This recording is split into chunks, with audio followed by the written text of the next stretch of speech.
దేవుడికి మహిమ కలుగును గాక. కూడి వచ్చిన అందరికీ వందనాలు.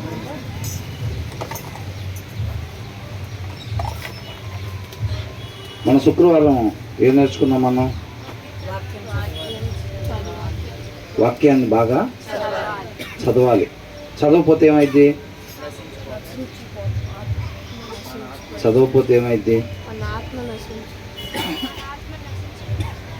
ఆ రీసెట్ అనేది జరగదు. అవునా? ఆ పాత స్వభావం ఏదైతే ఉందో అవిధేయత అనేది, దానికి సంబంధించిన లక్షణాలే మనలో నుంచి వస్తూ ఉంటాయి. అది మన సొంత ఇష్టాన్ని నెరవేర్చేదిగా ఉండిద్దిలే కానీ దేవుని చిత్తాన్ని నెరవేర్చేదిగా ఉండదు. మన దేవుని చిత్తాన్ని నెరవేర్చాలంటే వాక్యాన్ని బాగా చదువుతూ ఉండాలి. వాక్యాన్ని బాగా చదువుతూ ఉండేటప్పుడు మన లోపల ఉన్న అవిధేయత పోతా, ఆ లక్షణాలు, అవిధేయతకు సంబంధించిన లక్షణాలు కూడా మొత్తం కడగబడుతూ ఉంటాయి. దేవుని యొక్క గుణ లక్షణాలు మనలోకి వస్తూ ఉంటాయి అన్నమాట. ఆయన స్వరూపంలోకి, ఆయన పోలికలోకి మనం మార్చబడుతూ ఉంటాం. అంతేనండి. కాబట్టి మన వాక్యాన్ని ఖచ్చితంగా చదవాలి.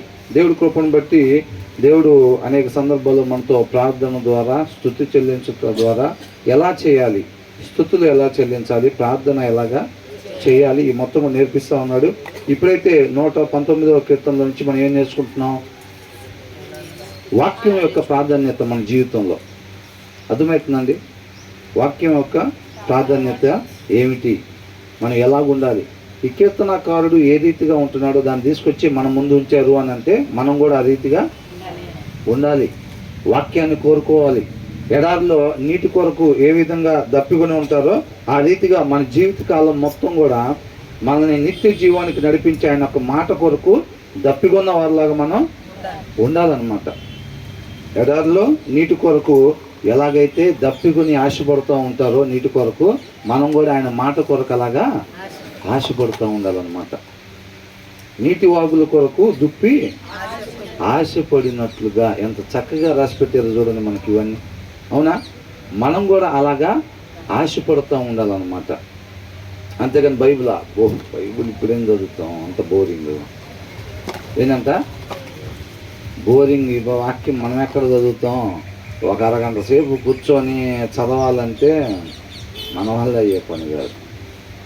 ఏంటంట ఆ స్థితిలోకి వెళ్ళిపోయామా? మనం చెక్ చేసుకోవాలి. ఇప్పుడు వాక్యం అర్థం లాంటిది కాబట్టి ఆ వాక్యం మన ముందుకు వచ్చినప్పుడు మనం ఏ స్థితిలో ఉన్నామో, ఎంత మార్చుకోవాలి మనం అనేది మనకి స్పష్టంగా కనపడుతూ ఉంటుంది. అవునా? అందరూ దయచేసి ఇటువైపే చూసే ప్రయత్నం చేయాలి. మళ్ళా ఎప్పుడు వచ్చింది ఇది? యూత్ మీటింగ్లో మళ్ళా తర్వాత శుక్రవారం. అవునా కదా? కాబట్టి చాలా రేరుగా దొరికేది. కాబట్టి జాగ్రత్తగా మనం గ్రాప్ చేసుకోవాలి దీన్ని. మనం ఎన్నో వచనం ధ్యానించుకుంటున్నాం? 48 వరకు మీరు ఇంటి దగ్గర ధ్యానించుకొని ఉంటారు. మనం అయితే 40 వరకే ధ్యానించుకుంది. అవునా? 40 వరకు ధ్యానించుకున్నాం. మంచిదే. దేవుని కృపతోటి మనం ఆ మిగతా ఈ చెప్తారు అనుకుంటే ఈ 16 వచ్చినా చెబుతారేమో అని ఇంటి దగ్గర ధ్యానించుకొని వస్తే మంచిదే. అవునా కదా? అంతేనా కదా? లేకపోతే ఇవి కూడా ధ్యానించుకున్నామా? మాకైతే తెలియదు బ్రదర్. మీరు 15 నుంచి చెప్పినా కానీ మాకు తెలియదు. అంతేనా? నేను ఫస్ట్లో చెప్పేవాడిని ఏమని, వాక్యాన్ని చదవట్లేదు అనుకోండి, ఇక్కడికి వచ్చి నుంచొని చెప్పిన వాళ్ళు ఏది చెప్తే అది. ఇప్పుడు యాకోబుకున్న 150 మంది కుమారుల్లో అని అనగానే యాకోబుకి 150 మంది అనుకుంటా అని తీసుకుంటాం. అంతేనా కదా? బైబిల్ చదవకపోతే ఎంతమందో తెలిసిద్దా? తెలీదు. అది 12 మందా, 150 మందా, లేకపోతే ఎంతమంది అనేది తెలీదు. వాక్యం చదివిన వాళ్ళు ఏం చేస్తారు? ఇక్కడ నుంచున్న వాళ్ళు ఏది చెప్తే అది తీసుకుంటారు. వాక్యమైన దేవుడు అదే చెప్తున్నాడా? అపోస్తులైన పౌలు గారు చెప్తుంటేనే బెరియా సంఘం వాళ్ళు ఏం చేశారంట? లేఖనాల్లో ఆ రీతిగా ఉందా లేదా అని చెప్పి చెక్ చేసుకొని ఆ రీతిగా ఉంటేనే వాళ్ళ జీవితాల్లో ఇంప్లిమెంట్ చేశారంట. ఆ రీతిగా లేకపోతే పౌలు గారు చెప్పినా, పేతురు గారు చెప్పినా, ఎవరు చెప్పినా సరే తీసుకునేది లేదు. అసలు మనం చదవట్లేదు అనుకోండి, ఏంటి చదవని వాళ్ళు చేసే పని ఏంటి? ఇక్కడ ఉన్న వాళ్ళు ఏది చెప్తే అది వింటారు. అవునా కదా? కాబట్టి అలా ఉండకుండా మన వాక్యాన్ని ధ్యానించేవారుగా ఉండాలన్నమాట. 41వ వచనం, యెహోవా నీ కనికరమును నా యొద్దకు రానిమ్ము. ఇంగ్లీష్లోకి తెలుగులోకి చాలా వేరియేషన్ కనబడుతూ ఉందన్నమాట. కాబట్టి ఇంగ్లీష్లో మనం ధ్యానించుకునే ప్రయత్నం చేద్దాం. ఇప్పుడు ఇక్కడ నీ కనికరమును నా యొద్దకు రానిమ్ము, నీ మాట చొప్పున నీ రక్షణ రానిమ్ము. అంటే ఇక్కడ ఏముందంటే may your unfailing love come to me, అంటే విఫలము కాని నీ ప్రేమను నా యొద్దకి రానిమ్ము అని అంటా ఉన్నాడు అనమాట. అర్థమవుతుందండి? నేను ఒకరి వైపు కొంచెం సేపు నేను ఎప్పుడు ఇలా చూస్తా చెప్తా ఉంటాను. ఒకరి వైపు కొంచెం చూపు నిలబెట్టాను అంటే అర్థం ఏంటి? అలర్ట్గా ఉండాలి అని. అవునా? ఈ పాటికి ఇవన్నీ మీకు తెలిసే ఉంటాయి అనుకోండి, చెప్తున్నా. ఎవరన్నా శ్రద్ధ కలిగి లేకుండా నన్ను బట్టి అటు ఇటు చూసుకుంటా నేను చూసే టైంలో నాకెళ్ళి చూసే ప్రయత్నం చేస్తున్నారు అనుకోండి, కొంచెంసేపు వాళ్ళ దగ్గర మనం చూపు నిలబెట్టినప్పుడు అలర్ట్ కావాలి. అట్లా కాకుండా అయినా సరే 1-2 సార్లు రిపీట్ చేస్తున్నారు అనుకోండి, అప్పుడేంటి పరిస్థితి? తర్వాత ఏంటంట అని అడిగే పరిస్థితి ఉండదు. ఇక్కడ ఏమన్నంటున్నాడు? May your unfailing love come to me. దేవుని యొక్క ప్రేమ ఎలాంటిదంట? అన్ఫెయిలింగ్ లవ్, విఫలము కాని ప్రేమ. విఫలము కాని ప్రేమ. దేవుని ప్రేమ ఎలాంటిదంట?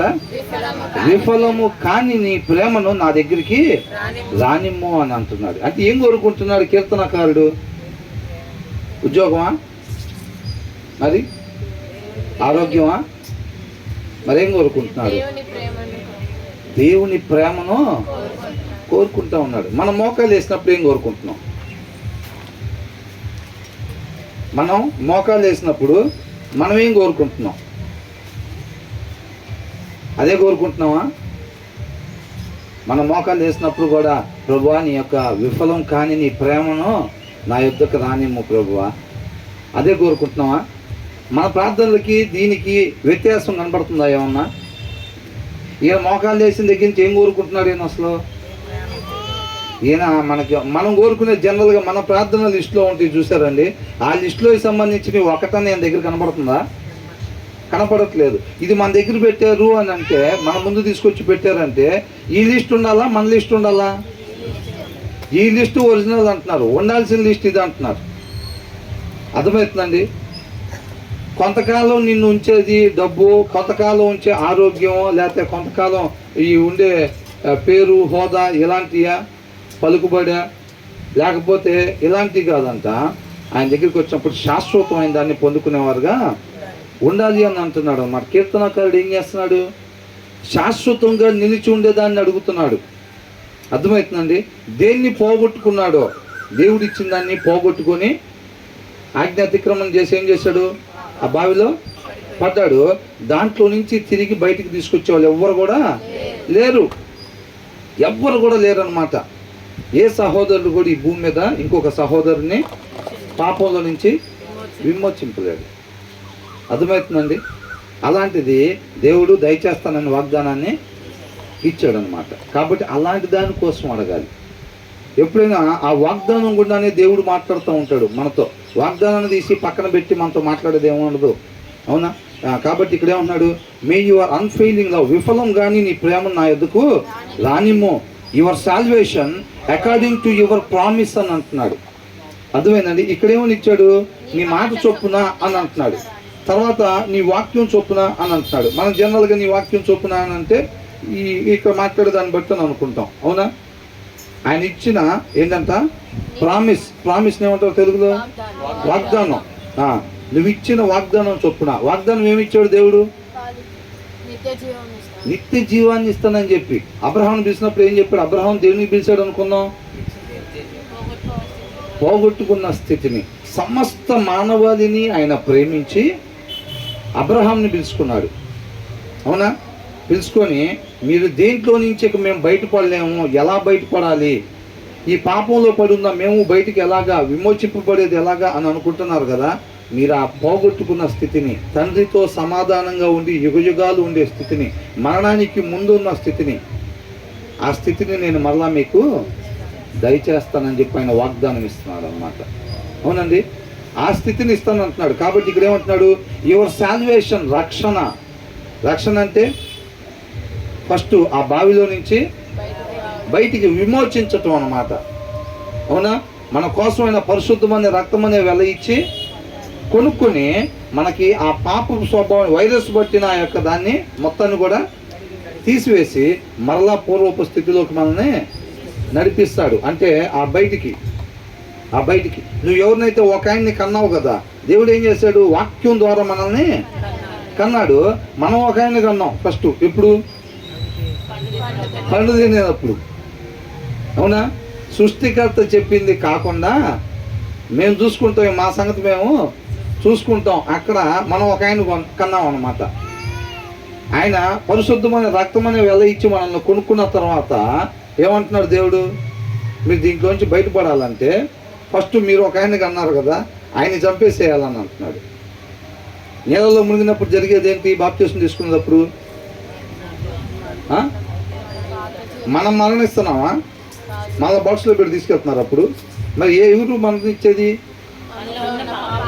మనం ఒక ఆయన్ని కన్నాం చూసారా, అవిధేయతనే ఆయన్ని మరణానికి గురి చేయాలని అంటున్నాడు. ఆయన్ని మరణానికి గురి చేస్తే అప్పుడు అక్కడి నుంచి ఈ తాడు వేసాడు కదా దేవుడు. ఏంటో తాడు, నేనే మార్గము, వాక్యం. అర్థమవుతుందండి, నేనే మార్గం అనేది. ఆ తాడు పట్టుకొని ఇక చిన్నగా అసలు బావిలో నుంచి బయట ఎలా పడాలో తెలియకపోతే నువ్వు ఒక ఆయన్ని కన్నావు కదా అవిధేయతని, ఆయన అక్కడ మరణానికి గురి చేస్తే నువ్వు క్రొత్తగా జన్మించి వాక్యము ద్వారా నువ్వు కనబడి ఏం చేయాలంట, ఆ వాక్యం అనే తాడు పట్టుకొని పైకి ఎక్కటం అంటే ఏంటి, వాక్య ప్రకారంగా నడుచుకోవటం.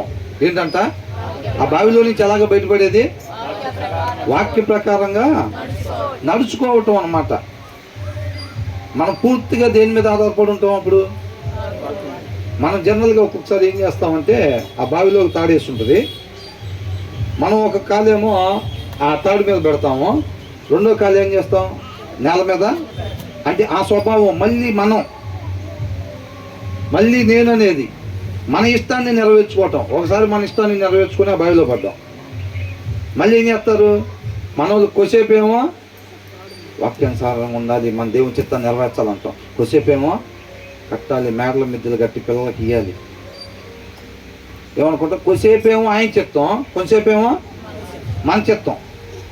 అందుకని ఆ తాడు పట్టుకుంటాం కొద్దిసేపు మళ్ళీ ఒక్కాలేమో ఆ నేల మీద పెడతాం. ఆ నేల ఏంటి, ఆ బావిలో నేల మన సొంత ఇష్టాన్ని నెరవేర్చుకోవటం వల్ల పడ్డది. అవునా, కొద్దిసేపు ఏమో తాడు మీద కాలు పెడతాం, కొద్దిసేపు ఏమో ఒక్కాలేమో మళ్ళీ నేల మీద పెడతా ఉంటాం. అప్పుడు ప్రయాణం సాగిద్దా పైకి, ప్రయాణం అందుకే మనం సాగదు. చాలామంది అంటారు ఎక్కడ వేసారు గొంగలు అంటే, ఎక్కడ వేసామో అక్కడే ఉందని అంటారు. మన ఆత్మీయ జీవితాలు కూడా ఎప్పుడు పట్టినా కానీ అంతే ఉంటాయి. గొప్ప గొప్ప కార్యాలు చూడటం కానీ ఉన్నతమైన స్థానంలోకి మనం ఎదగటం కానీ ఉండవు. ఎందుకని, కొద్దిసేపు ఏమో వాక్యానుసారం, కొద్దిసేపు ఏమో మళ్ళీ మన చిత్తానుసారం. అవునా, ఒకసారి ఏమో తాడు మీద కాలు పెడతాం, ఒక కాలేమో మళ్ళీ నేల మీద. దీన్ని వదలబెట్టబుద్ధి మనకి, వదలబెట్టబుద్ధి అవ్వదు మనకి. కాబట్టి మనం అందుకనే పైకి పోం. కాబట్టి ఒకసారి దాన్ని మరణానికి గురి చేసిన తర్వాత ఇక పూర్తిగా దేని మీద ఆధారపడాలి. ఇప్పుడు బావిలో నుంచి ఒక తాడు పట్టుకొని పైకి ఎక్కుతున్నాం అండి. ఇక నువ్వు పూర్తిగా దేని మీద ఆధారపడి ఉంటావు, తాడు మీద ఆధారపడి ఉంటావు. ఆ తాడు తెగితే పడిపోవటమే. అవునా, మనం పూర్తిగా ఇక దాని మీద మాత్రమే ఆధారపడాలి. ఒక చెయ్యి దాని మీద, ఒక చెయ్యి నేల మీద, ఒక కాలు దాని మీద, ఒక కాలు నేల మీద పెడతా ఉంటే కాదు. కొద్దిసేపు ఆయన చిత్తం, కొద్దిసేపు మళ్ళీ నా చిత్తం. నీళ్ళలో మునిగి లేచేటప్పుడు మనం ఏం తీర్మానం తీసుకుంటాం, ఇక మీదట నా కొరకు కాక అంటే, ఇక నా కొరకు ఎప్పుడు కూడా నేను జీవించను. ఒక్కసారి నేను పడ్డాను బావిలో. ఏం చేసాం? మన కొరకు జీవిస్తే ఎక్కడ పడ్డాం? బావిలో పడ్డాం. పందులు పొట్టు తినే దగ్గరికి చేరుకున్నాం. మన జ్ఞానం, మన తెలివితేటలు, మా సంగతి మేము చూసుకుంటాం. తప్పిపోయిన కుమారుడు ఏమన్నాడు? ఏం వద్దురానే, ఇంకా నా సంగతి నేను చూసుకుంటాను, నేను పెద్దోడిని అయ్యా, నా సంగతి నేను చూసుకుంటాను, నా మాట నాకు ఇచ్చాడు అన్నాడు. ఇచ్చేస్తే ఏం చేశాడు? ఎక్కడికి చేరుకున్నాడు? మొత్తం పోగొట్టుకొని పందులు పొట్టు తినే స్థాయికి అది మనిషి జ్ఞానం. మనిషి జ్ఞానం తీసుకెళ్ళేది అది, చేయగలిగింది అది. కాబట్టి ఇక మీదట ఎప్పుడు కూడా మన ఇష్టాన్ని, ఇక మీదట నా కొరకు కాకుండా మనందరి కొరకు చనిపోయి తిరిగి లెగిసిన ఆయన కొరకు చెప్పాలి. ఆయన కొరకు మాత్రమే. అంటే కొద్దిసేపు వాక్యాన్ని అనుసరిస్తా, కొంతసేపు మన ఇష్టాన్ని అనుసరిస్తానా? కాదు. ఇక వాక్యాన్ని అనుసరిస్తా మాత్రమే మనం జీవించాలి, అంతే. కొద్దిసేపు మళ్ళీ ఇట్లా ఉంటున్నాం అనుకోండి, మనం అనుకున్నాం మన శుక్రవారం ఏం తగ్గిందని మనకి? వాక్యం తగ్గింది, రీసెట్ సరిగ్గా లేదు. మనం అనుకున్నాం కదా, ఏమని? ఒక థమ్స్అప్ గ్లాస్లో పోసి ట్యాప్ కింద పెడితే కొంచెం సేపు ఉంచి ఆఫ్ చేసామనుకోండి, కొంచెం బ్లాక్నెస్ పోయి కొద్దిగా మామూలుగా వచ్చింది, అవునా? ఉంచాల్సిన సేపు ఉంచామనుకోండి, అప్పుడేమైంది? మొత్తం బ్లాక్నెస్ పోయి మొత్తం ఏమైంది? వైట్గా అయింది. అయినా అవునా? అది ఆయన పోలికలో తయారవటం అంటే. ఆ వాక్యం అనే దాంతో ఉదక స్నానం మనం చేసుకుంటూ ఉండాలి. తగిన స్థాయిలో వాక్యాన్ని చదువుతూ ఉంటే అప్పుడు ఆయన పోలికలోకి, ఆయన స్వరూపంలోకి మార్చబడతాం. ఇక నువ్వు అనేది ఆ గుణ లక్షణాలు ఇక మనకు రావు. కుళ్ళు, ఈర్ష, ద్వేషం, పగ ఇలాంటివి ఇక మనలో నుంచి రావు. అయినా సరే మనకి ఇంకా వాళ్ళని చూస్తే వీళ్ళని చూస్తే ఈర్ష పుడుతుంది, కుళ్ళు పుడుతుంది, ద్వేషం పుడుతుంది. ఇవన్నీ వస్తున్నాయి అని అంటే మనలో ఏం తక్కువైంది? వాక్యం తక్కువైంది. దానికి ఏమనుకున్నాం? మన ఒంటి మీద మురికి కనపడింది అని అంటే ఏం చేయాలి? వెళ్ళి వాటర్ కింద ఉండాలి. వాటర్ కింద ఉన్నప్పుడు అది మొత్తం పోయింది. మనకు ఆ లక్షణాలు, పాత స్వభావానికి సంబంధించిన లక్షణాలు మనలో కనపడుతున్నాయి అని అంటే ఏమైందంట? ఆ వైరస్ సంబంధించిన లక్షణాలు కనపడుతున్నాయి అని అంటే మళ్ళీ వెళ్ళి వాక్యం అనే దాని కింద ఉండి నీతిగా కడుక్కోవాలి, కడగబడాలి, ఉదక స్నానం చేయాలన్నమాట. అర్థమవుతుందండి? అలా చేయాలి. కాబట్టి ఏమన్నాడు? మే యువర్ అన్ఫెయిలింగ్ లవ్, విఫలం కానీ నీ ప్రేమను నా యొద్దకు రానిమ్ము. యువర్ సాల్వేషన్, నీ రక్షణను నాకు రానిమ్ము. అంటే దాంట్లో నుంచి బయటకు తీసుకొస్తారు, చూసారా? అది రక్షణ అంటున్నాడు. అర్థమవుతుందండి? విమోచించటం అన్నమాట. దాన్ని విమోచించి దాంట్లో నుంచి ఆయన పరిశుద్ధమైన రక్తమైన వెల ఇచ్చి మనల్ని కొనుక్కొని మనల్ని విమోచించి దాంట్లో నుంచి మరలా మనల్ని పాపంలో నుంచి బయటికి తీసుకొస్తాడు అనమాట. అంటే అంతకుముందు అందరూ నీతిమంతుల్లా ఉండేవాళ్ళం, తర్వాత పాపం చేసి ఇలాగ అయిపోయాము. మరలా ఎట్లా చేస్తానంటున్నాడు? నీతిమంతుల్లాగా నేను మిమ్మల్ని చేస్తానంటున్నాడు. నీతిమంతులు అంటే ఎవరు? వాక్యాన్ని వినేవాళ్ళు కాదు, కానీ వాక్యాన్ని ఎవరైతే అనుసరిస్తారో ఆయన వాళ్ళ దృష్టికి నీతిమంతులుగా ఎంచబడతారని చెప్పి రోమేయులకు 2:13 రాస్తుంది, అవునా? కాబట్టి మనం ఏం చేయాలి? వాక్యాన్ని అనుసరించాలి. కాబట్టి నీ రక్షణ నాకు దయచేయము, అంటే పోగొట్టుకున్న స్థితిని నాకు మరలా దయచేయము. అకార్డింగ్ టు యువర్ ప్రామిస్ అని అంటున్నాడు. నువ్వు వాగ్దానం ఇచ్చినట్టుగా. ప్రభువా, నువ్వు వాగ్దానం ఇచ్చావు కదా నాయన,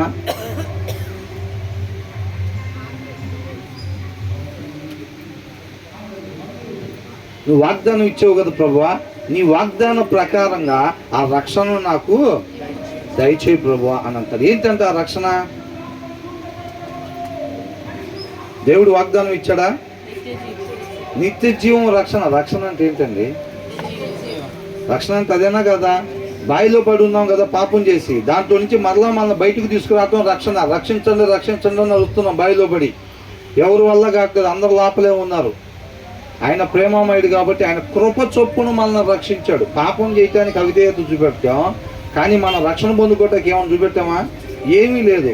కేవలం ఆయన కృప చొప్పున ఆయన కుమారుని పంపించి మనల్ని విమోచించి రక్షించి మళ్ళీ తండ్రితో సమాధానం పరుచుకుంటున్నాడు. కాబట్టి రక్షణ కేవలం ఆయన కృప వల్లనే వచ్చింది. పాపం మాత్రం అవిధేయత వలన వచ్చిందన్నమాట. కాబట్టి ఏమన్నాడు? విఫలం కానీ నీ ప్రేమను నా దగ్గరికి రానిమ్ము ప్రభువా, నువ్వు వాగ్దానం ఇచ్చావు కదా, ఆ వాగ్దాన ప్రకారంగా నాకు ఆ రక్షణని దయచేయి ప్రభువా అని అంటున్నాడు. నువ్వు మాట ఇచ్చావు కదా ప్రభువా, నువ్వు వాగ్దానం ఇచ్చావు కదా, ఆ వాగ్దానం చొప్పున ఆ రక్షణ నాకు దయచేయి ప్రభువా. ఈ వైరస్ తీసేసి నన్ను కొత్త ఫోన్ లాగా మళ్ళీ మార్చు ప్రభువా. అంతకుముందు నేను పండు తినకముందు ఎలాగున్నానో అలా చేయి ప్రభువా అని చెప్పాడు. అర్థమవుతుందండి. ఆ తర్వాత ఏమంటున్నాడు, then I can answer anyone who taunts me అని అంటున్నాడు. అంటే ఎవరైతే ఎగతాళి చేశారో, అర్థమవుతుందండి. ఇప్పుడు ఏమంటున్నాడు, ఒక ఆయన ఇప్పుడు మన దగ్గర లేని దాన్ని, ఎవరు ఇవ్వలేని దాన్ని నేను ఇస్తానని చెప్పు ఒక ఆయన చెప్తే ఆయన వెనకాల పడి వెళ్తున్నాం అనుకో, అరే పిచ్చోడా వాడేమిస్తాడు నీకు, వాడేమిస్తాడు, ఎక్కడికి చూడ వాడిని నమ్ముకొని వెళ్తున్నాడు, నట్టేట ముంచుతాడు వాడు అని అనుకుంటారు కదా. అంతా ఎగతాళి చేస్తున్నారు. మీరేదో దాన్ని తీసుకొని దాన్ని చదువుకొని మీకు రక్షణ వచ్చింది, పాపంలోంచి బయటపడతామని అనుకుంటున్నారని లోకస్తులు మనల్ని ఏం చేస్తారు, ఎగతాళి చేస్తూ ఉంటారు. అవునా, ఎగతాళి చేస్తూ ఉంటారు. కానీ మనం ఎవరిని నమ్ముకొని వెళ్ళామో ఆయన అది మనకి ఇచ్చాడు అనుకోండి, పోగొట్టుకున్న దాన్ని, ఈ ఎగతాళి చేసిన వాళ్ళు ఏం చేస్తారు, సైలెంట్గా నోరు మూసుకొని ఉంటారు. అవునా కదా.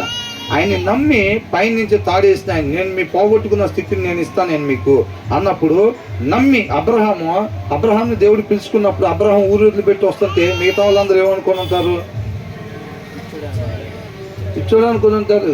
ఎవరో బాబు ఆయన ఎవరో పిలిచాడు అంటే, ఎవరు పిలిచాడో కూడా తెలియదు. ఆయన నమ్ముకొని వెళ్తున్నాడు, ఎక్కడో దగ్గర దారిలో వదిలిపెడతాడు అని అనుకొని ఉంటారా లేదా.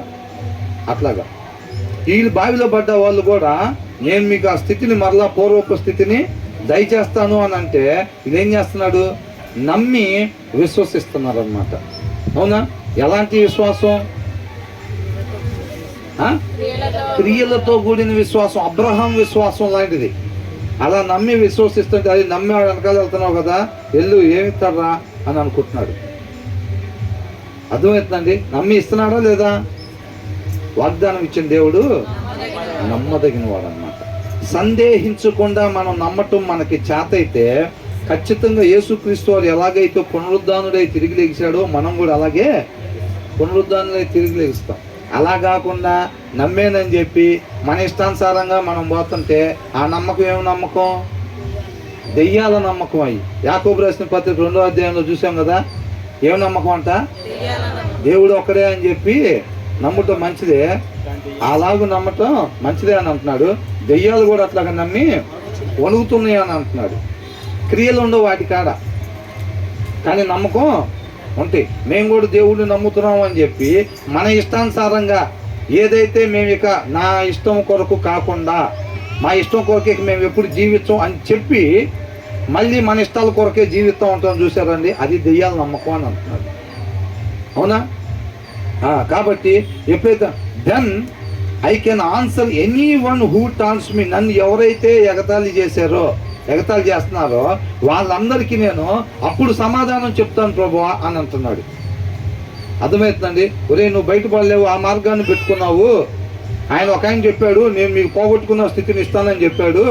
ఆయన మాట పట్టుకొని నువ్వు పోయి ఈ దీంట్లో ఉన్న దాని ప్రకారంగా ఉండి నేను ఆ పాపంలో నుంచి బయటపడతాను అనుకొని మీరు ఆ నల్ల పుస్తకాలు పట్టుకొని ఊరు మొత్తం తిరుగుతున్నారు కదా అని ఎగతాళి చేస్తున్నారు చూసారండి. ఆయన పోగొట్టుకున్న స్థితిని ఎప్పుడైతే మనకి దయచేస్తాడో అప్పుడు నేను వాళ్ళందరికీ కూడా సమాధానం చెప్తాను అని అంటున్నాడు. ఆయన రక్తాన్ని పెట్టినప్పుడు మన నీతిమంతులుగా ఆరోపించాడు. ఆరోపించిన తర్వాత వాక్యం ద్వారా మనం కనబడిన తర్వాత అర్థమవుతుందండి. ఆయన ఏం చేశాడు, ఆయన రక్తం ద్వారా మన నీతిమంతులుగా ఆరోపించాడు. ఆరోపించిన తర్వాత మనం నీతిమంతులుగా అవ్వాల్సింది ఉంది. అర్థమవుతుందండి. నీతిమంతులుగా మనం అవ్వాల్సింది ఉంది. ఎలాగవుతాం, ఆయన వాక్యాన్ని అనుసరించుకుంటా మనం మార్చబడతాం అన్నమాట.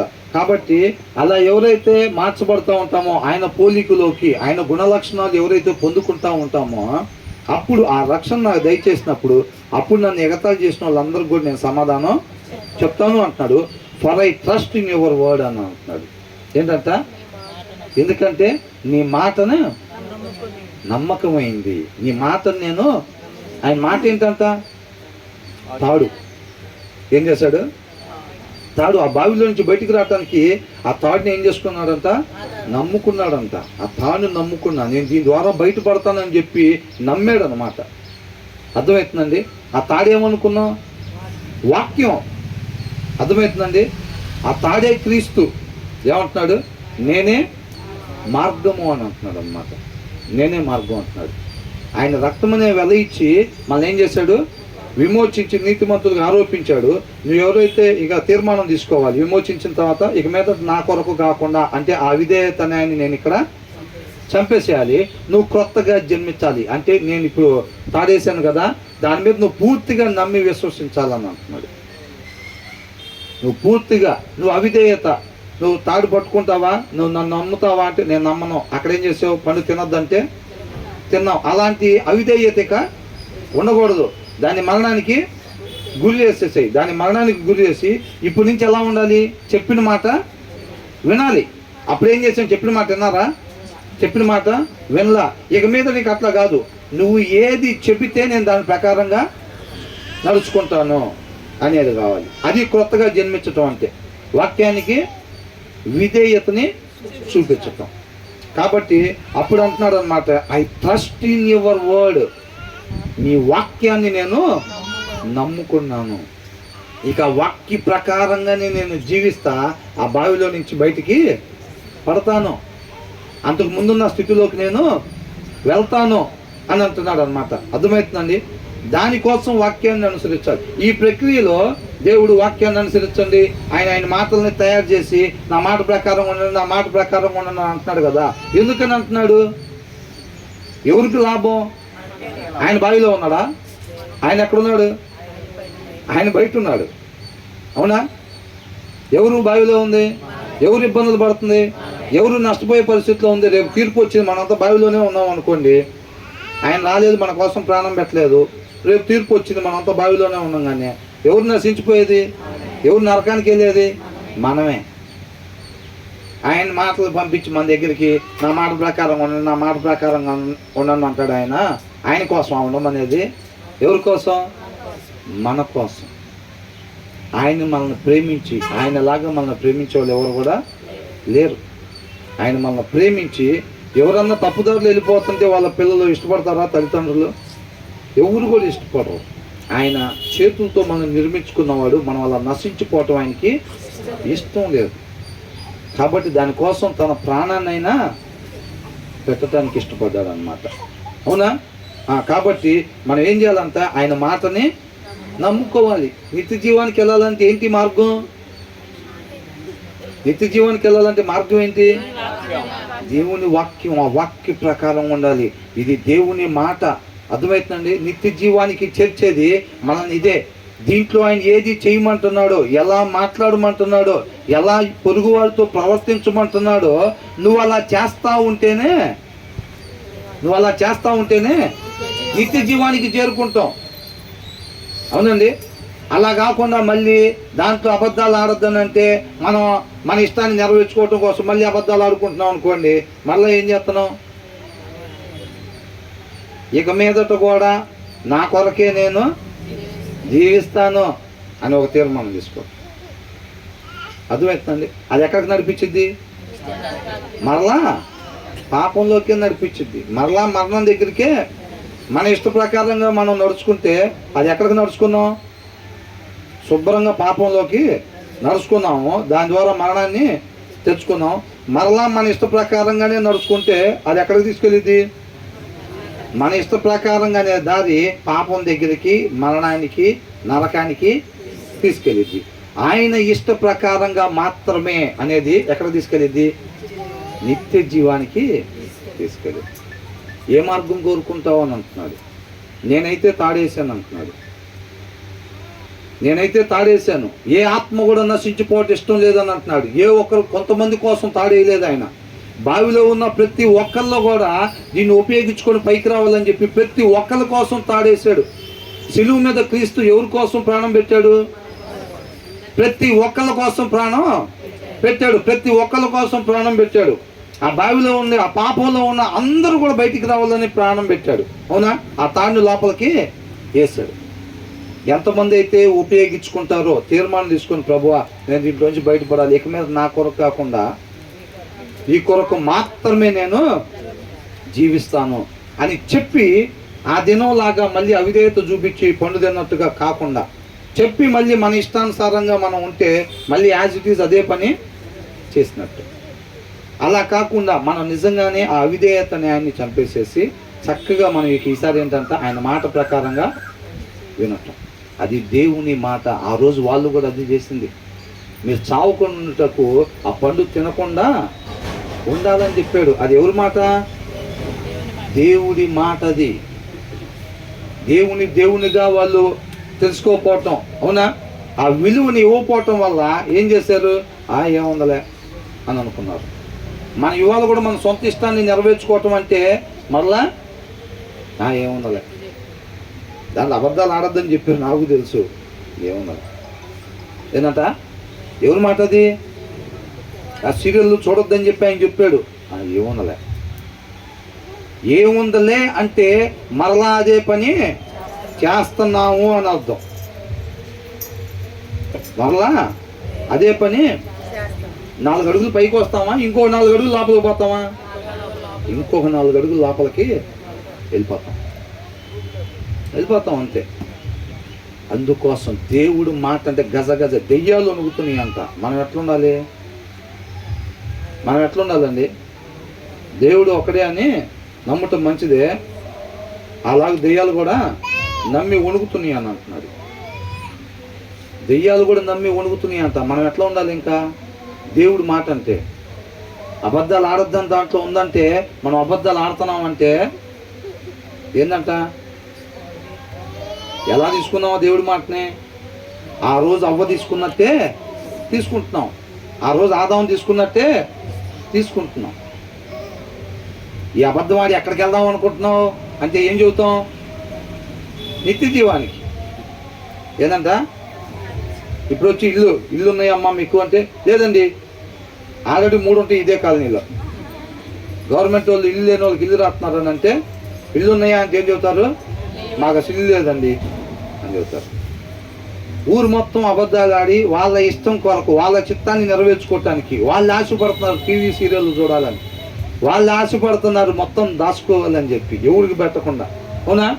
ఈ ఇష్టాన్ని నెరవేర్చుకొని ఏమ్మా నిత్య జీవానికా లేకపోతే ఎక్కడికి? నిత్య జీవానికేనండి. ఏంటంట? నిత్య జీవానికి. అంతేనా? ఈ గవర్నమెంట్ వాళ్ళలాగా కళ్ళు కప్పడానికి ఉండిద్దా? ఎంతో కొంత ఇచ్చి అట్లాగే ఉండదు. ఆయన మాట చెప్తున్నాడు ఇట్లా, కానీ ఆయన ఏదైతే చేయమని చెప్తున్నాడో దాని ప్రకారంగా ఉండాలంతే. అప్పుడే మనం నిత్య జీవాన్ని పోగొట్టుకున్న స్థితికి చేరుకుంటాం అన్నమాట. దానికి ప్రాధాన్యత ఇవ్వాలి, ఆయన మాటకు మనం ప్రాధాన్యత ఇవ్వాలి. అప్పుడు నేను వాళ్ళకి సమాధానం చెప్పగలుగుతాను. నేను ఈ మాటను నమ్ముకుని ఉన్నాను. Never take your word of truth from my mouth అని అంటున్నాడు. నా నోటి నుంచి నీ యొక్క సత్యవాక్యమును ఏమాత్రం కూడా తీసివేయకు ప్రభువా అని అంటున్నాడు. మనం ఎప్పుడైనా చేసామా ప్రార్థన? ఎప్పుడైనా చేసామా? ఎవరితో గొడవ అయినా సరే నేనే గెలిచేటట్టుకు చూడమని చేస్తామేమో కానీ, అవునా?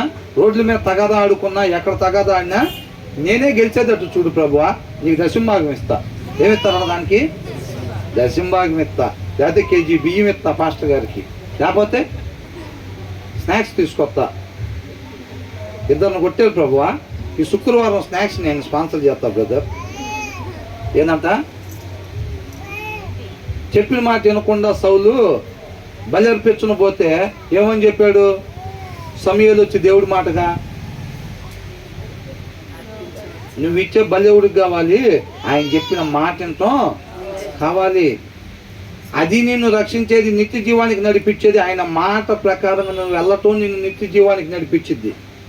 నువ్వు ఇచ్చే బలులు, నువ్వు ఇచ్చే దశంభాగాలు, నువ్వు ఇచ్చే స్నాక్స్ స్పాన్సర్ చేస్తాం చూసారా మనం, అవి కాదు నిన్ను నిత్య జీవానికి నడిపించేది. నువ్వు ఒక వారం స్నాక్స్ స్పాన్సర్ చేసి ఆ వారం అంతా టీవీ సీరియల్ చేసుకుంటుంటే శుభ్రంగా యాక్సెప్ట్ చేస్తాడు దేవుడు? చేయడు అసలు. అర్థమవుతుందండి? అదే చెప్తున్నాడు. ఏమంటున్నాడు? మన ప్రార్థన ఇది కావాలి.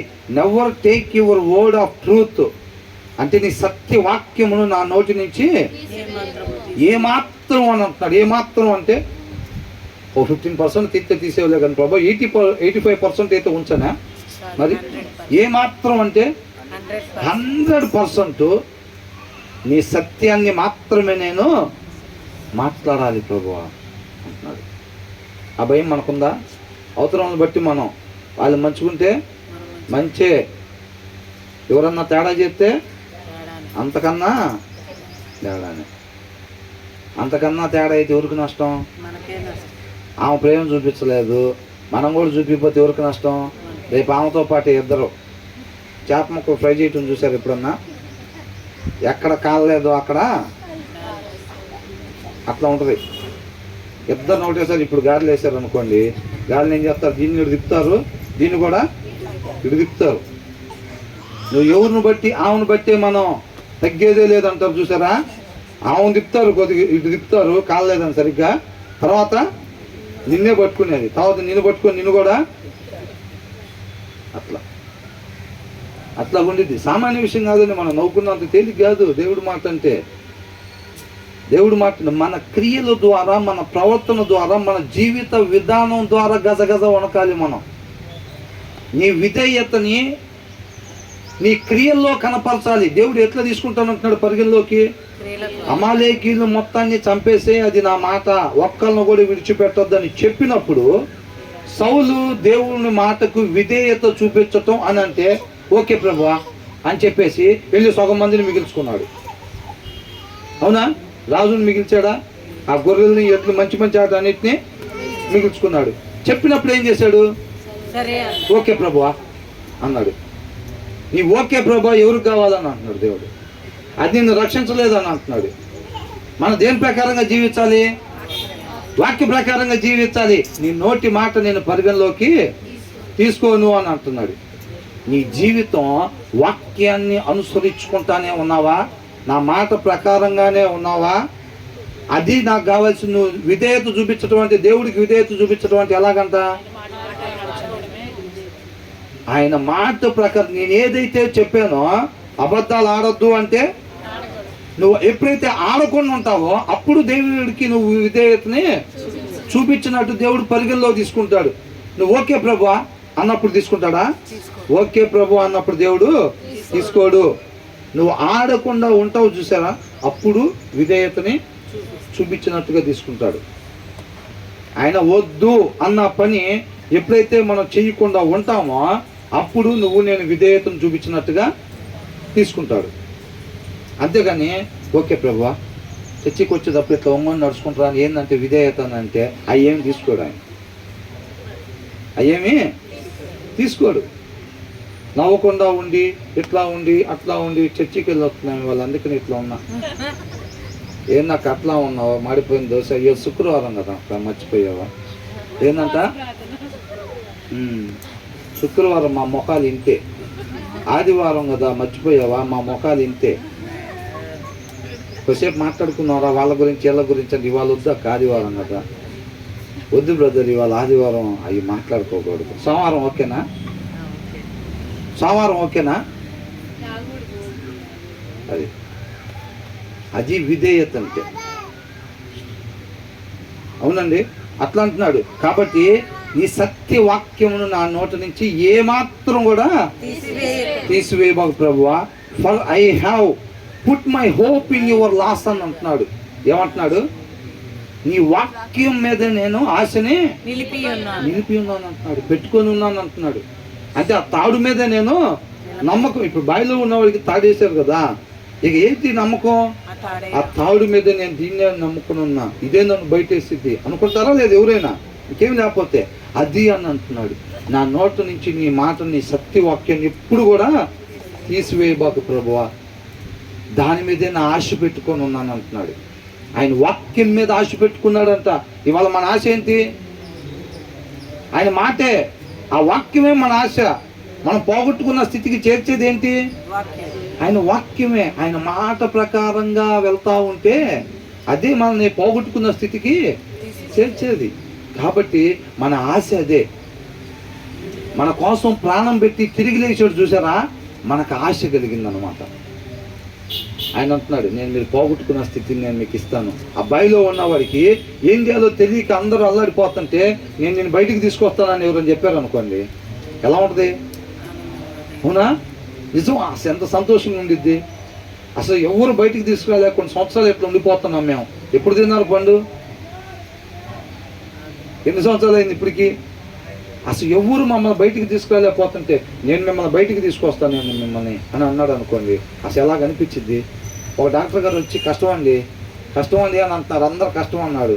ఒక ఆయన వచ్చి ఎక్కడి నుంచో వచ్చి ఏం ప్రాబ్లం లేదు, ఆపరేషన్ చేస్తే ఇదే ఇద్దాని అన్నారు అనుకోండి, ఎలా ఉంటుంది? అవునా? అది చెప్తున్నాడు, అది అంటున్నాడు ఈ కీర్తనకారుడు. ఏమంటున్నాడు? For I have put my hope in your laws అని అంటున్నాడు. నీ వాక్యం మీద నా ఆశ పెట్టుకోను ఉన్నాను ప్రభువా. ఆ పోగొట్టుకున్న స్థితిలోకి మరలా నన్ను నడిపించిద్దని చెప్పి దాన్ని ఎప్పుడు నా దగ్గర నుంచి తీసేయవాక అంటే ఏమంటున్నాడు?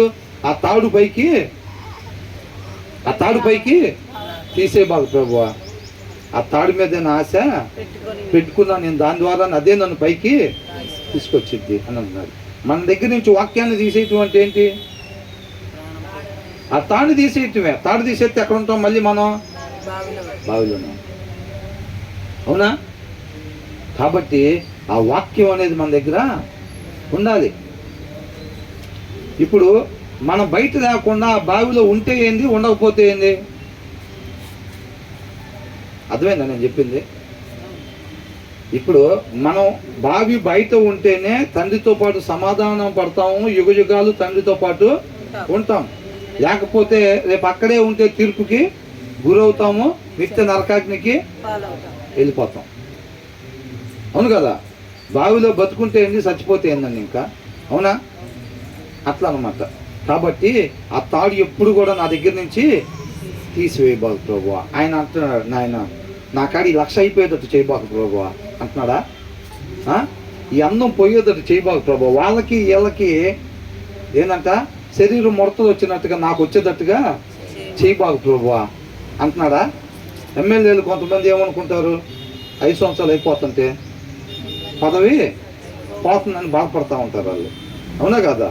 నాకు మళ్ళీ ఈ పదవి ఇట్లాగే ఉంటే బాగుంది అనుకుంటారు, అందం ఇలాగే ఉంటే బాగుంది అనుకుంటారు, ఈ డబ్బులు ఇలాగే ఉంటే నా దగ్గర ఇప్పుడు బాగుంది అనుకుంటారు. ఎప్పుడు జోబులో చేసినా 500 నోట్లు వస్తుంటే ఎంత బాగుండిద్ది. అసలు జోబులో డబ్బులు పెట్టుకొని తిరిగితే కలకలలాడుకుంటూ ఊరు మొత్తం తిరుగుతాం అనుకుంటారు. అవునా? ఈయనేమనుకుంటున్నాడు? నీ మాట, నీ వాక్యం నా దగ్గర నుంచి ఎప్పుడు కూడా తీసేయబాకు ప్రభువా అని అంటున్నాడు. డబ్బులు లేకుండా ఎప్పుడు ఉంచబాక నాయన నన్ను అంటున్నాడా? అట్లా అంటలేదు. అవునా? అట్లా అంటున్నాడు, నీ మాట నా దగ్గర నుంచి ఎప్పుడు కూడా తీసివేయబాకు ప్రభువా. అది తీసేస్తే నేను ఇక్కడే నశించిపోయేవాడిగా ఉంటాను. I will always obey your law. ఏమంటున్నాడు? నేను ఇది వరకు లాగా ఇప్పుడు ఉండను. తెలుగులో చదవండి ఒకసారి. 44 నిరంతరము నీ ధర్మశాస్త్రం అనుసరించదను, నేను నిత్యము దానిని అనుసరించదను. చెప్తారా మరి ఈ మాట? చెప్తారుగా? ఏంటంటే అర్థమైంది అది అసలు? నిరంతరం అంతేనా? ఎవరితో చెప్తున్నారు ఈ మాట? దేవుడితో చెప్తున్నారా? ఏమని చెప్తున్నారు? నిరంతరం నీ వాక్య ప్రకారంగా నేను ఉంటాను ప్రభువా. నిజమేనా అంటున్నా. దేవుడు కూడా అడుగుతున్నాడు. అది మనం పలికినప్పుడు అడుగుతాడా లేదా? నిజమేనా అని అంటున్నాడు. ఏం చెబుదాం? కీర్తనకారుడు అయితే సిద్ధంగా ఉన్నాడు. ఏమని? I will always obey your law. నేను ఒకప్పుడు నువ్వు వద్దు తినొద్దు అన్నట్టుగా నేను అవిధేయతని ఇక ఎప్పుడు చూపించను. నేను అవిధేయత చూపించడం వల్ల పాపంలోకి పడిపోయా. కాబట్టి ఇక అవిధేయతని నేను ఎప్పుడు కూడా చూపించను. ఇక నేను ఎప్పుడు ఆయన కొరకు మాత్రమే జీవిస్తాను. మాత్రమే అంటే నీ మాట ప్రకారంగా మాత్రమే నేను జీవిస్తాను అని అంటున్నాడు. అంటే ఇక్కడ I will always obey your law for ever and ever అని అంటున్నాడు. ఏంటంట? ఎప్పుడంట? నిరంతరము ఈ ధర్మశాస్త్రమును అనుసరించదును, దాన్ని ఎప్పటి వరకు అంట? నిత్యం సాయంత్రం దాకా. కాదు, నిత్యం. ఆదివారం సాయంత్రం దాకా అనుకుంటా. సోమవారం పొద్దున యుద్ధం మాదే. శుక్రవారం ఆదివారం యుద్ధం యెహోవాది. మిగతా 4 రోజులు యుద్ధం. మిగతా 4 రోజులు యుద్ధం. మిగతా 4 రోజులు కూడా యుద్ధం యెహోవాదేనా? మనం ఎవరితో చెబుతున్నాం? పాటలు పాడమంటే అటు ఇటు చూసుకుంటా పాడేసేస్తా ఉంటాం పాటలు. ఒక్కసారి ఆ పాటలు మనం పాడే వచ్చిన వాళ్ళు ఏముందని చూస్తే భయం వేసింది ఒక్కొక్కసారి. మనం ఏం ఒప్పుకుంటున్నాం దేవుడి దగ్గర అని. పాట పాడటం అంటే ఏంటి? ఇప్పుడు ఒకరికి ఒక విషయాన్ని తెలియపరచాలంటే ఒక్కొక్కసారి మాటలు సరిపోతే మాటలు చెప్పేది కాదు అది అని అనుకున్న సినిమాల్లో పాటలు ఎందుకు పెడతారు? మాటలు చాలు నేను నీకు చెప్పే విషయం, కాబట్టి అది పాట రూపంలో చెప్తాను అనేదానికి. అవునా?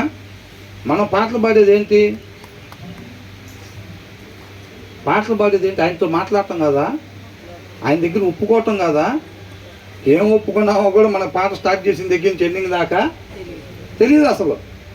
అందుకనే బైబిల్లో హృదయపూర్వకంగా అనే మాటలు రాస్తూ ఉంటారు. వాళ్ళు మనలాగా పాట స్టార్ట్ చేయగానే కంచెలు తీసుకొని కొట్టుకుంటూ అటు ఇటు చూస్తూ ఉంటారు. వాళ్ళు హృదయపూర్వకంగా అని అంటే మనం ఏం పలుకుతున్నామో అది దేవుడి దగ్గర మాట్లాడుతున్నట్టు. మన దేవుడు వినే దేవుడు, ఆలకిచ్చే దేవుడు. ఆ రోజు చెప్పేవు కదా ఇట్లాగా, ఆ రోజు పాడేవు కదా అని అడుగుతాడో లేదా? ఎప్పుడు ప్రభువా అంటాం మనం. ఎందుకని? అది పెదేల కాడి నుంచి పాడేస్తాం కాబట్టి ఎప్పుడు చెప్పామో కూడా తెలియదు. అట్లా అయిపోయింది. అందుకనే I will always obey your law for ever and ever. ఒకసారి అవిధేయత చూపించి నేను పాపంలో పడ్డా, నా సొంత ఇష్టాన్ని నెరవేర్చుకొని నువ్వు పండు తినొద్దన్నావు, నాకు తిందాం అనిపించింది. కానీ నీ ఇష్టాన్ని తీసి పక్కన పెట్టి నా ఇష్టాన్ని నెరవేర్చుకున్నా, వచ్చి బావిలో పడ్డా. ఇక ఎప్పుడు కూడా నేను నా ఇష్టాన్ని నెరవేర్చుకోను అని అంటున్నాడు. I will always obey your law అంటున్నాడు. మైలా అంటలా. మైలా అంటే ఒకసారి ఏమైంది? వచ్చి బావిలో పడ్డాం. ఇక ఎప్పుడు కూడా పోయినసారి అదే దారిని పోయి అక్కడ మ్యాన్ హోల్ ఓపెన్ చేస్తుంటే డ్రైనేజ్లో పడి మళ్ళీ ఇంటికి పోయి స్నానం చేసి వచ్చి మళ్ళీ నడుచుకుంటూ పోయి మళ్ళీ అదే డ్రైనేజ్లో పడుతుంటే ఏమంటారు? అవునే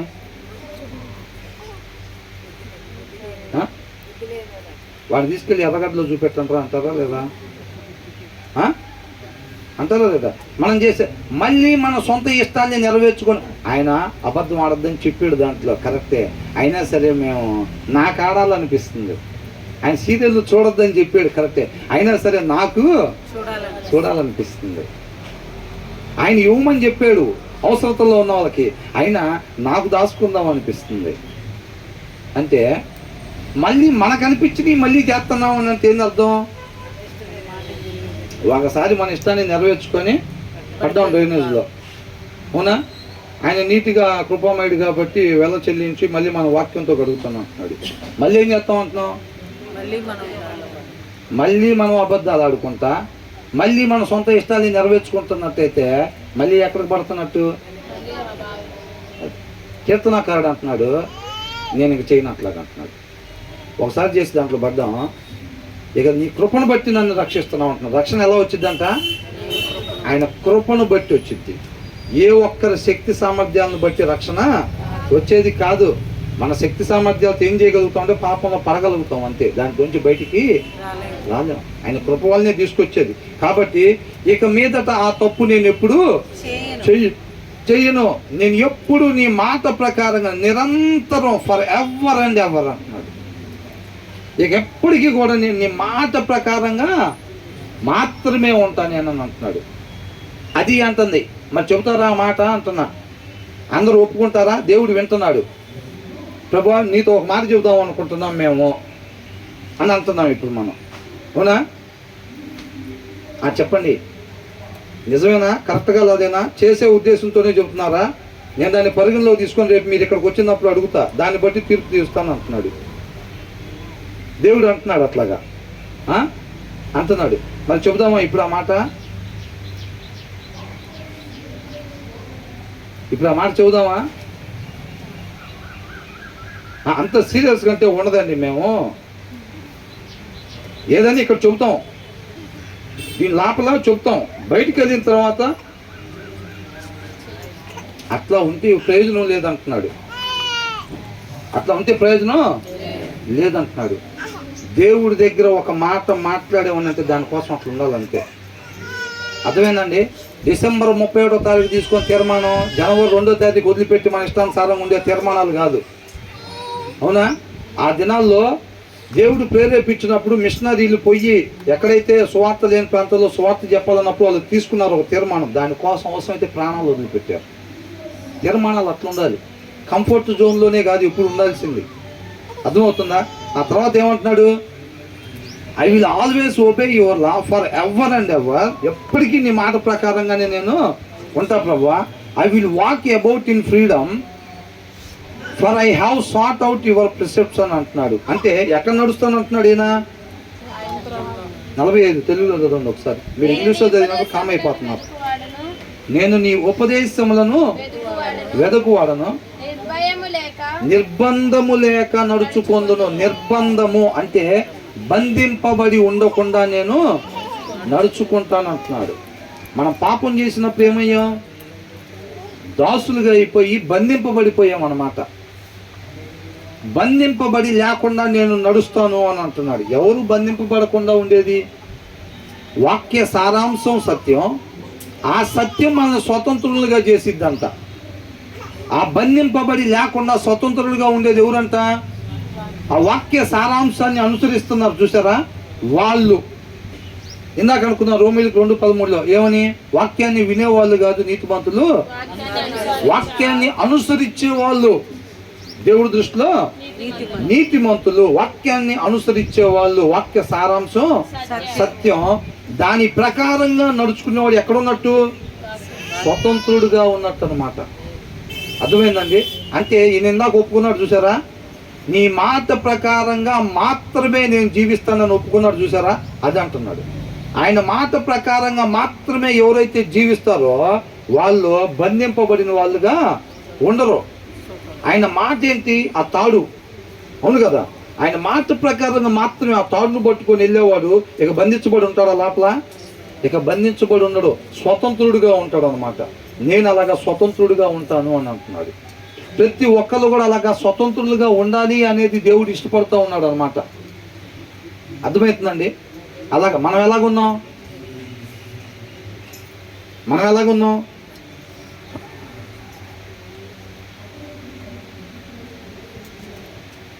మనం బందీలుగా ఉన్నామా స్వతంత్రులుగా ఉన్నామా? బందీలుగా ఉన్నాం. బందీలుగా అంటే ఆయన తాడు ప్రతి ఒక్కరి కోసం వేసి పెట్టాడు, ప్రతి ఒక్కరి కోసం ప్రాణం పెట్టాడు, ప్రతి ఒక్కరిని నీతిమంతులుగా ఆరోపించాడు.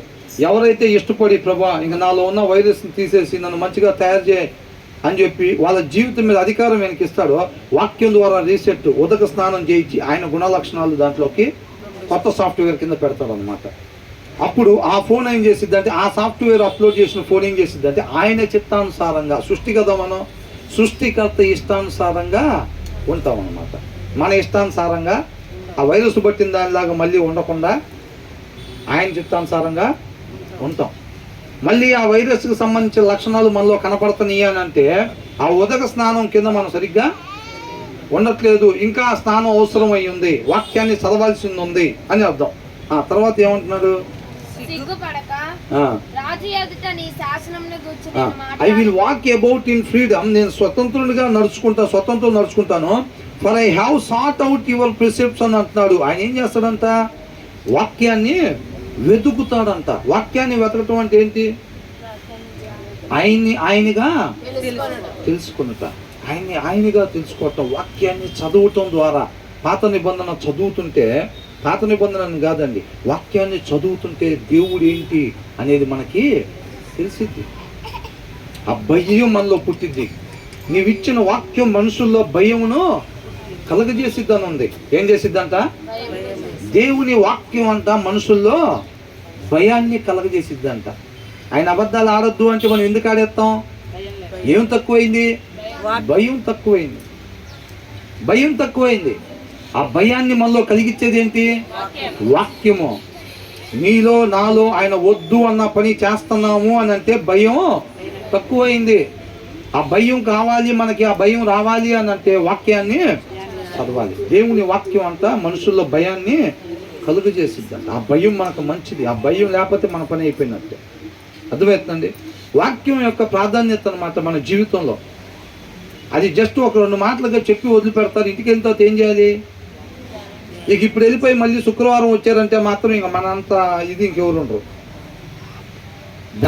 దాని యొక్క తీవ్రతని తెలియపరుస్తున్నాం అనమాట. ఇక ఇంటికి వెళ్ళి వాక్యాన్ని చదవాలి. నేను ఇదివరకు ఒక ఆఫీస్లో జాయిన్ అయినప్పుడు ఫస్ట్ అసలు అక్కడ మోటివేషన్ చేస్తుంటే అసలు ఇలాగ ఒకప్పుడు ఏమీ లేకుండా వచ్చాడు, ఇవాళ ఈ స్థాయిలోకి సెటిల్ అయ్యాడు లైఫ్లో, అది ఇది అని చెప్తుంటే ఇక మీటింగ్ ఆపేసి వదిలిపెడితే మేము పోయి ఇక దాని ప్రకారంగా నేను పనిచేస్తాను అనుకునేవాడిని. ఆ ఇది కలిగిద్ది అనమాట. ఇప్పుడు మీకు కూడా దీన్ని మనం చదువుతుంటే, ఇది చదువుతుంటే మనకి ఏమనిపిస్తుంది? ఇక వదిలిపెట్టకూడదురా బైబిల్. అట్లయితే మనం ఇదే సమస్తం దీంట్లోనే దాగి ఉందన్నమాట. దీన్ని నీకు వదిలిపెట్టకూడదు. అట్లయితే దీన్ని మనం ఏం చేస్తూ ఉండాలి? చదువుతా ఉండాలి. అర్థమవుతుందండి? కాబట్టి మనం అట్లా చేయాలి. కాబట్టి ఏమంటున్నాడు? I will speak of your statues before Kings అంట. ఎవరి ముందు మాట్లాడుతాను అంటున్నాడు? రాజుల ముందు అంట నేను నీ వాక్యాన్ని, సత్యాన్ని నేను మాట్లాడతాను. అయినప్పటికీ కూడా and will not be put to shame. అయినా సరే నేను అవమానపరచబడను, సిగ్గుపరచబడను అని అంటున్నాడు. అర్థమవుతుందండి? రాజు దగ్గరికి వెళ్తానికి ధైర్యం కావాలా లేదా? రాజుగారి దగ్గరికి తీసుకెళ్తాను రండి అంటే, అవునా? ఆడపోయి ఏది పడితే అది మాట్లాడతానికి అయిద్దా? అయ్యేది కాదు. వాళ్ళ ముందు కూడా సత్యం మాట్లాడతాం అంతే. ఇలా ఉండాలి, న్యాయం మాట్లాడతాం. కాబట్టి మనం అవమానపరచబడేవారుగా ఉందాం. For I delight in your commands అని అంటున్నాడు. For I delight in your commands, నీ ఆజ్ఞల యందు నేను ఆనందిస్తాను అని అంటున్నాడు. ఏం చేస్తాడంట? మనం దేన్ని బట్టి? కొత్త చీరలను బట్టా? డబ్బులు నోట్లు కట్టడం బట్టా? మన ఆనందం ఎక్కడుంది అని అడుగుతున్నాడు. మీకు చెప్పేది ఏముంది బ్రదర్? ఈ లోపల ఉన్నంతసేపు వాక్యాన్ని బట్టే కదా, తర్వాత కదా మిగతాదంతా. ఒక్కొక్కళ్ళ ఆనందం ఒక్కొక్కరి దగ్గర ఉండిద్ది. కొంతమందికి డబ్బులు, కొంతమందికి చీరల్లో, కొంతమందికి సీసాల్లో, కొంతమందికి అందంలో. అద్దం ముందు నుంచి గదిలేదు ఉండదు. అవునా? ఒక్కొక్కళ్ళ ఆనందం ఒక్కొక్కరి దగ్గర. కొంతమంది పిల్లల్లో ఆనందం. ఒరిజినల్గా అయితే ఎక్కడ ఉండాలంటే ఆనందం? I delight in your commands, నీ ఆజ్ఞల యందు నేను ఆనందించేవాడిగా ఉంటాను. బికాస్ ఏమంటున్నాడు? బికాస్ ఐ లవ్ దెమ్ అని అంటున్నాడు. ఏంటంట? అవి నాకు ప్రియము, నేను వాటిని ఎందుకని అని అంటే నీ ఆజ్ఞల యందు నేను నేను పోయినసారి కూడా చెప్పా, అవునా?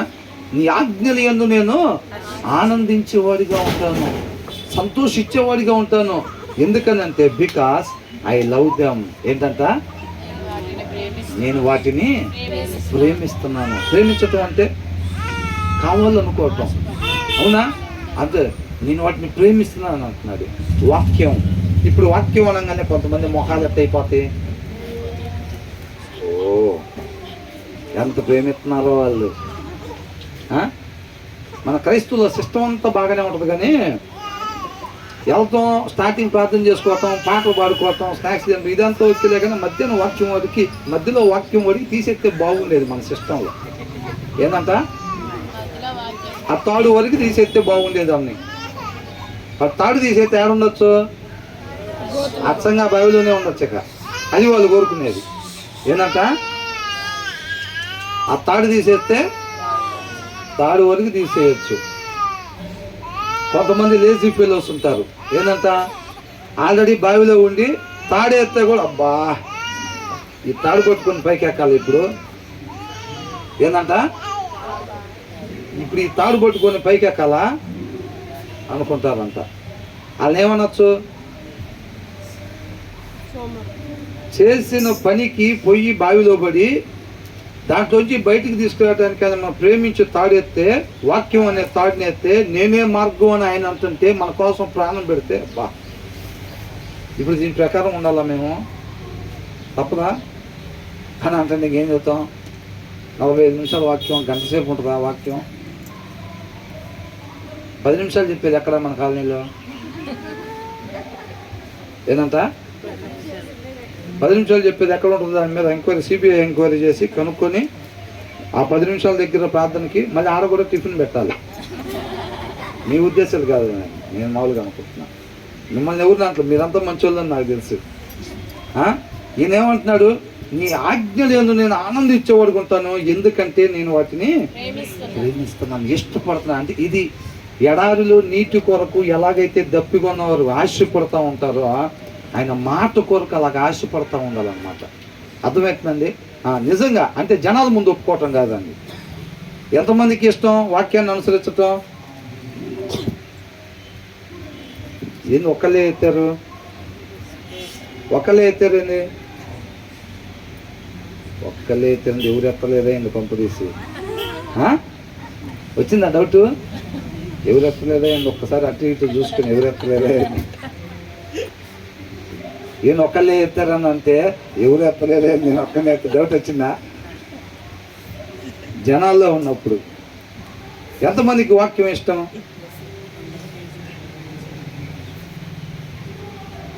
ఏది మీ బైబిల్లో ఒకరి తర్వాత ఒకరు తీసుకురండి, దుమ్ము ఎంత ఉందో చూద్దాం. ఏది ముద్రలు ఎంతమంది బైబిల్ మీద పడుతున్నాయో చూద్దాం, తీసుకురండి. తీసుకొస్తారా? దాన్ని బట్టి తెలిసిపోయింది ఎంత ఇష్టమో. తెలిసిద్దే లేదా? మీరు కాదు, మీతో పాటు ఫస్ట్ నా బైబిల్ ఇచ్చేది, అవునా కదా? అది కాబట్టి మనం ఖచ్చితంగా వాక్యాన్ని ధ్యానించాలి. ఇది ఎందుకు రాపిచ్చారు మనకి? బికాస్ ఐ లవ్ దెమ్, నేను వాటిని ఇష్టపడుతున్నాను, వాటిని ప్రేమిస్తున్నాను. నీ మాటని అయ్యే నన్ను రక్షించేది, అయ్యే నన్ను బయటికి తీసుకొచ్చేది, పోగొట్టుకున్న స్థితికి నన్ను నడిపించేది నీ మాటే అని అంటున్నాడు. స్టార్టింగ్ దగ్గర నుంచి ఎండింగ్ దాకా. అర్థమవుతుందండి? బైబిల్ మొత్తంలో పెద్ద అధ్యాయం ఏది? ఇదే అధ్యాయం. దేని గురించి మాట్లాడుతున్నారు? వాక్యం చదవాలి, దాని ప్రకారంగా నడుచుకోవాలి. బైబిల్ మొత్తంలో పెద్ద అధ్యాయం ఇదే, దీని నిండా అదే ఉంది, అవునా? తర్వాత ఏమంటున్నాడు? I reach out for your commands which I love అని అంటున్నాడు. ఏంటంట? నాకు ప్రియముగా ఉన్న నీ ఆజ్ఞల తట్టు నా చేతులు ఎత్తెదను, నీ కట్టడలను నేను ధ్యానించుదును. ఏమన్నాడు? I reach out for your commands which I love, which I love, నేను వేటినైతే ప్రేమిస్తున్నానో అని అంటున్నాడు. వేటిని ప్రేమిస్తున్నాడు అంట ఆయన? డబ్బునేనా? మనలాగే అందాన్నేనా? మరి దేన్ని? టీవీ సీరియల్స్నా? మరి దేన్ని ప్రేమిస్తున్నాడు? పొగడతలనా? కొంతమంది పొగుడుతుంటే పాము మెలికలు తిరిగినట్టే. ఏంటంట? ఏంది ఇంత బాగుంది నీకు డ్రెస్ అనగానే? పల్టీలు సర్కస్లో పల్టీలు కొడతారు చూస్తారా కొంతమందికి. అట్లా ఏందిరా వాడి కాడికి వెళ్ళినప్పుడు ఒక మాట వేస్తే వాడే సాయంత్రం దాకా పల్టీలు కొడతా ఉంటారు. ఏంటంటే ఇప్పుడు దాకంట ఏంద్ర ఇప్పుడు నువ్వు ఎట్లాగా యూత్ లాగా ఉంటావంటే సాయంత్రం దాకా పల్టీలు కొడతా ఉంటాడంట ఆ మాట ఒకటి వేస్తే, అవునా? కాబట్టి I reach out for your commands which I love that I may meditate on your decrease అని అంటున్నాడు. తెలుగులో చదవండి ఒకసారి. అది ఏంటంట? ఈయనకి ఆయన ఆజ్ఞలు ఎలాగున్నాయంట? ప్రియముగా ఉన్నాయంట. ఎవరికి? ఆయనకి. ఆయన ఓటికి ఉన్నాయంట, అవునా? మనకి ఎలాగున్నాయి? యాప్కా తిన్నట్టున్నాయా? ఎలాగున్నాయా అని అడుగుతున్నా. మనకు రాపిచ్చారని అంటే ఇది అడుగుతున్నాడు దేవుడు. మీకు ఎలాగున్నాయి అని అంటున్నాడు. కీర్తనాకారుడికైతే ఇలా ఉన్నాయి అని అంటున్నాడు. మీకు ఎలాగున్నాయి అని అంటున్నాడు. ఉండాలి కాదు, ఉండాలి, కరెక్టే, ఉండాలి కాబట్టి ఆయన కూడా పంపించాడు. ఎలాగున్నాయి అని అడుగుతున్నాడు. ప్రియముగానే ఉన్నాయా? ఎలాగున్నాయి? అందరికీ ప్రియముగానే. న్యాయం అనేది ఏంటంటే సత్యం అనేది అయితే ప్రియంగా ఉండాలి అని అంటున్నాడు. మీకు అలా ఉంటే ఓకే, వెళ్ళాను గుడ్. అలా లేకపోతే కనుక అలా ఉండేటట్టుగా మనం ఇష్టాన్ని డెవలప్ చేసుకోవాలి. నాకు ప్రియముగా ఉన్న నీ ఆజ్ఞల తట్టు నా చేతులు ఎత్తేదను. చేతులు ఎత్తడం అంటే ఏంటి? ఇప్పుడు ఎవరన్నా పోలీసు వాళ్ళు వచ్చి హ్యాండ్స్ అప్ అని అనగానే గన్ను పెట్టండి ఇలా చేతులు ఎందుకు ఎత్తుతారు చెప్పండి? సరెండర్. నువ్వేది చెప్తే అది చేస్తాను నేను. ఏంటంట? నువ్వేది చెప్తే అది చేస్తా. ఈయన ఎక్కడ ఎత్తుతున్నాడు? నాకు ప్రియముగా ఉన్న నీ ఆజ్ఞల తట్టు నీ మాట.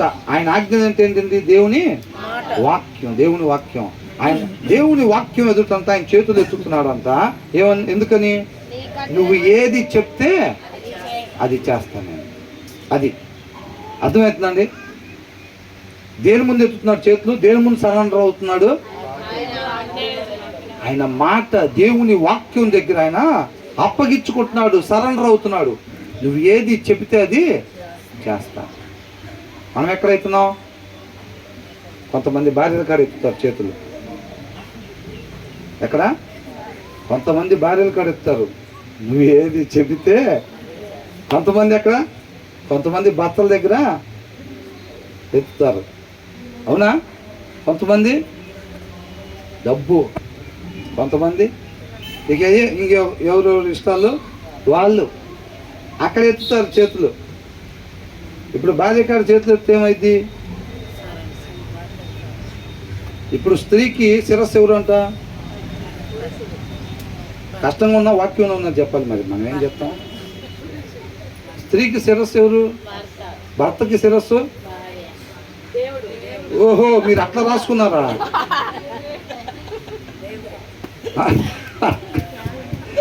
మామూలు ఇష్టం కాదుగా. అసలు ఒరిజినల్ దాంట్లోంచి బయటకు తీశారు మాట. పురుషుడికి శిరస్సు ఎవరంట? క్రీస్తు. అవునా? స్త్రీ అన్నారు ఏంది సంత చక్కగా? స్త్రీకి శిరస్సు పురుషుడు, పురుషుడికి శిరస్సు క్రీస్తు. అది లెక్క అన్నమాట.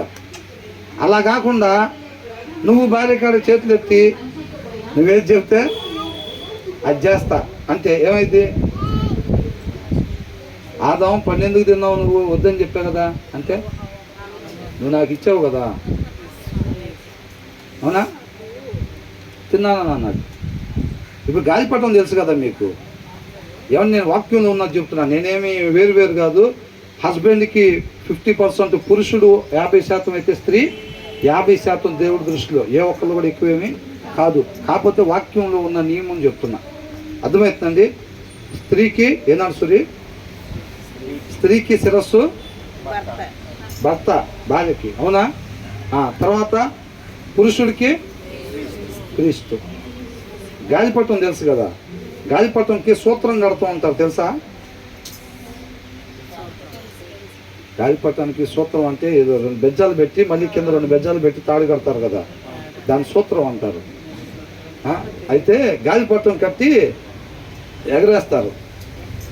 ఎగరేసినప్పుడు అది చక్కగా పైకి వెళ్తూ ఉంటుంది. కొంతమందికి ఏం చేస్తారంటే ఆ సూత్రం సరిగ్గా కడతాం రాదు.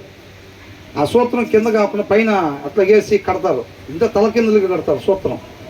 అది ఇటుపోతూ ఉంటుంది గాలిపటం. అది ఎంత ఎగరేసినా సరే కిందకే పోతూ ఉండిద్ది. అది అరే సూత్రం సరిగ్గా కట్టలేదురా నువ్వు అంటారు. అది ఏది టీ అని అంటారు. ఆ గాలిపటం తీసుకొని మళ్ళీ ఇటు సూత్రం కరెక్ట్గా కట్టి మళ్ళీ వదలంగానే ఏమైంది? ఆ గాలిపటం పైకి ఇట్లా వెళ్తూ ఉంటుంది గాలిపటం. సూత్రం తప్పు కడితే ఏమైంది? పైన ఉండాల్సింది కిందకి కట్టారనుకోండి, ఏమవుతుంది? నువ్వు ఇలాగ అన్నప్పుడు వెళ్ళి అది జుల్లని పోయి నేలకి టపా మంది తగులుతా ఉంటాయి గాలిపటాలు. చూసారా? అది ఎగరేయంగా అది పోయి 10 నేలకే కిందకే. బైబిల్లో పెట్టిన నియమం. చేతులు ఎక్కడెత్తాలంట? ఆయన ఆజ్ఞల తట్టు, వాక్యం తట్టు సరెండర్ కావాలి. మనం సరెండర్ అవటం అంటే హ్యాండ్స్ అప్ అనగానే చేతులు ఎత్తే మీరేది చెప్తే అది చేస్తా, షూట్ చేయొద్దు అంటారు. అవునా? మీరేది చెప్తే అది చేస్తా. డౌన్ అనగానే ఏం చేస్తారు? అప్పుడు కిందకి నీళ్ళు డౌన్ చేస్తారు. అవునా కదా? అట్లా అంటే చేతులు ఎత్తాము అని అంటే సరెండర్ అయ్యా, మీరేది చెప్తే అది చేస్తా. ఈయన కీర్తనకారుడు ఏమంటున్నాడంటే ఈ సమస్త మానవాళ్ళనంట ఎక్కడ చేతులు ఎత్తాలి? ఎవరికి సరెండర్ కావాలంట? మనం వాక్యానికి సరెండర్ కావాలి అని అంటున్నాడు. అర్థమవుతుందండి? వాక్యానికి నాకు ప్రియముగానున్న నీ ఆజ్ఞల తట్టు, నీ వాక్యము తట్టు నా చేతులు ఎత్తేదను. నీ వాక్యం ఏది చెబితే అది నేను చేస్తాను అని అంటున్నాడు. మన చేతులు ఎక్కడ ఎత్తామో అని అంటున్నాడు. అవునా?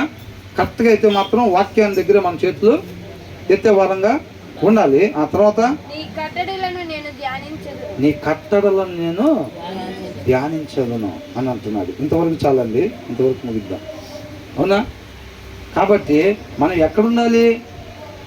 వాక్యానికి సరెండర్ అయి ఉండాలి. అర్థమవుతుందండి? వాక్యానికి సరెండర్ అయి ఉండాలి. వాక్యం బాగా ధ్యానించాలి. అదే మనల్ని పోగొట్టుకున్న స్థితికి నడిపించేది. తండ్రితో మనల్ని సమాధాన పరిచేది కేవలం వాక్యమే, కేవలం ఆయన కుమారుడే.